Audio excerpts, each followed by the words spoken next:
basically squat, deadlift, bench 2 times a week, basically for each. All of it was very strength focused, getting as strong as you can. I wouldn't say there was a ton of accessory work outside of those 3 lifts. Here and there, just some again strength focused movements, but yeah, just really hammering those compound full body lifts and not necessarily treating it in a way that we were still taking a full practice load of in season reps and stuff. But body felt good at the start, got to a point where we were getting really, really heavy for weeks on end, and got to a point where my body was feeling like it was kind of breaking down. And um, that's coming from someone who prides himself on taking really good care of his body and was consistently in the training room, probably more than the people that were injured and needed it, was in the cold tub, hot tub, habitually using foam rollers, using bands, using like the vibration massage machine, just doing everything that I could to try to earn a spot. I mean, as a red shirt, you're still trying to move your way up the depth chart. You never really count yourself out of maybe vying for a starting spot. I saw what Brandon could do coming in and playing right away, so maybe had my sights on something a little too big, but trying to work your way up. And yeah, outside of just really focusing on that strength build, I wouldn't say there was a bunch of outside strength like injury resilience or mobility or any excess work. I know Brandon's was a lot of in-season stuff when he was there, so I know his program was a little different structured. Yeah, that was kind of my experience at football at SDSU. And then numbers wise, I think like squat and stuff, I was probably around like 405, 425 in high school for probably like 1 to 3, like nothing crazy. But then, yeah, focusing on specifically squat was probably the biggest focus lift. Got up to like 450 for 5 and got up to, yeah, I was probably pushing upper 400s, if not 500 for like a 1 rep. And I never really got to get the 1 rep max because I was having like hamstring issues before I ever, I guess around the time that we were testing. So I figured it wasn't really worth it to try and push the hamstring. But yeah, I definitely did get way stronger, and there was merit in building strength in that way, but wasn't necessarily transferable to the field. There's an Yeah, argument there. I was just gonna ask. Obviously, maybe it was more of a long-term focus with you as a freshman and just getting stronger. But did you see any carryover to the field? Like obviously the weight gain a little bit, but taking on blocks and maybe just your speed. Did you see a lot of carryover from getting stronger? Yeah, I mean it's hard. I mean linebacker's a completely different game than high school safety. Like I Yeah. wasn't taking on blocks as a safety really.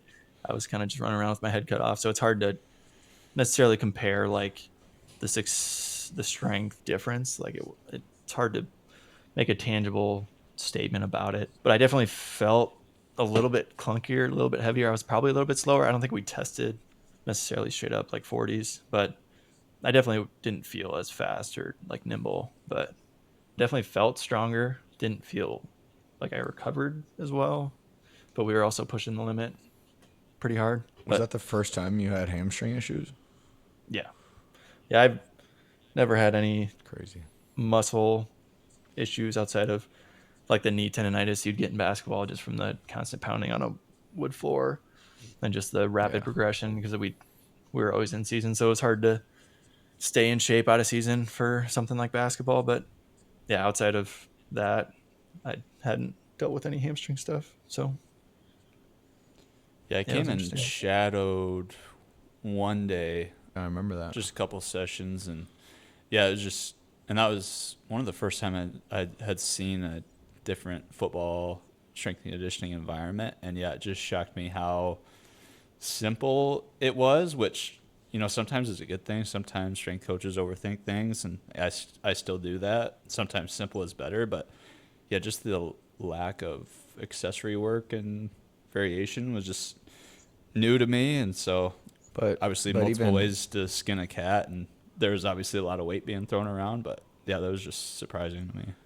which is the characteristic of the strength coach at the time. But also like I know for me, it was like the only time we'll go back to Jay, but like the quick tidbit on SSU was like the only time in my life I ever like skipped reps of like a program that was assigned for me because it was like even what we were doing was everything was like with a bar or like was with like weight and there was never really anything on the ground or mobility involvement, you know what I mean, like or like something to make me feel more loose or feel better. I feel like I always felt worse How about in the warm up leaving at those all? sessions. No, like we did like a lot of like bar warm ups, dude. Really? I remember Mhm. like doing Just yeah like complexes. bar like keeping the bar in your hand and doing different and like I just didn't want to touch a bar, you know what I mean, like, Yeah, and so especially as a fifth year yeah, as a fifth year, stuff. like it just anyways, but that's just kind of the characteristic of the strength program at the time, I think, and a lot of that is based off of the viewpoint of the strength conditioning coach, you know, and he's just very deadlift, low bar, squat, you know, like Yeah, definitely. I that just type feel of like a it thing. resembled So more of a like power lifter, like Olympic weightlifting program, more so than like a sports specific, like and like tailored to a we never football used player type straps. I program. hated that. I hated we never used straps for anything. Ew. My little hands were struggling. Was it tough? I think we've talked about this. Was it tough mentally to get up, like the amount of weight you're squatting? Was it tough going It was into those brutal. sessions knowing what you had to hit? Like, It was brutal. I mean, there was numerous times where I either got a bloody nose during a lift or would just be laying down on the bench between because like that blood just rushes to your head. So you're just like between reps, you're probably waiting what you need 3 to 5 minutes to recover from that. And you're doing heavy 3x5s of 92% of your max. And it's like that takes a toll. Doing that twice a week, that's brutal. Like it was Yeah. effective, but man, tested you.